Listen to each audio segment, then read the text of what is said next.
हनुमान जी की कथा।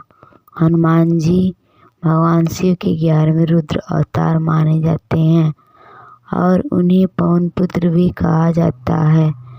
उनका जन्म माता अंजनी और केसरी के घर हुआ था। हनुमान जी को उनकी अद्भुत शक्ति और बल के लिए जाना जाता है। जन्म कथा। हनुमान जी का जन्म त्रेता युग में हुआ था।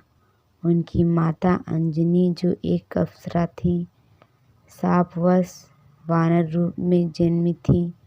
हनुमान जी का जन्म भगवान शिव के आशीर्वाद से हुआ।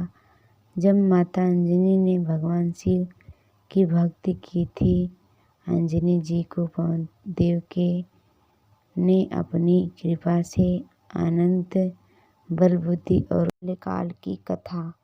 हनुमान जी बचपन से ही अत्यंत शक्तिशाली और चंचल थे। एक बार जब वे बालक थे तो उन्हें सूर्यदेव एक लाल फल के समान दिखाई दिए और वे उन्हें खाने के लिए आकाश की ओर छलांग लगा बैठे। यह देखकर इंद्रदेव ने उन पर वज्र से प्रहार किया, जिससे उनकी ठोड़ी यानी हनु पर चोट आई और उनका नाम हनुमान पड़ा। चोट लगने के कारण पवन देव अत्यंत क्रोधित हो गए और उन्होंने पृथ्वी पर वायु को रोक दिया, जिससे सभी प्राणी घबरा गए। तब देवताओं ने हनुमान जी को अनेक वरदान दिए, जैसे असीम शक्ति, अजर अमरता और बुद्धि का आशीर्वाद। इसके बाद ही पवन देव ने वायु को पुनः सामान्य किया। हनुमान जी का जन्म देवताओं के वरदान और भगवान शिव के आशीर्वाद का फल था और उनका जीवन भगवान राम की सेवा और भक्ति के लिए समर्पित हो गया है। राम जी की भक्ति। हनुमान जी का जीवन श्री राम की भक्ति के लिए समर्पित था।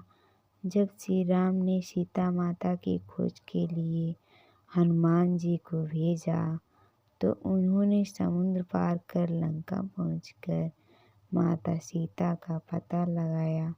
उन्होंने अशोक वाटिका में रावण से सामना किया और अपनी ताकत का प्रदर्शन किया। श्री राम ने दूत के रूप में उन्होंने लंका को जलाकर रावण को युद्ध का संदेश दिया। लंका विजय में योगदान। लंका युद्ध में हनुमान जी ने अपनी ताकत और बुद्धिमानी से श्री राम की सेना की मदद की। जब लक्ष्मण जी मूर्छित हो गए थे, तब हनुमान जी ने संजीवनी बूटी लाकर उन्हें जीवन दान दिया। इस प्रकार उन्होंने युद्ध के दौरान श्री राम जी और उनकी सेना के लिए अत्यंत महत्वपूर्ण भूमिका निभाई। महिमा और पूजन। हनुमान जी को अजर अमर माना जाता है और वे आज भी अपने भक्तों की रक्षा करते हैं। उनके नाम का जाप करने से सभी प्राणी के भय और संकट दूर हो जाते हैं। हनुमान चालीसा, सुंदरकांड और बजरंग बाण जैसे ग्रंथ उनकी महिमा का वर्णन करते हैं।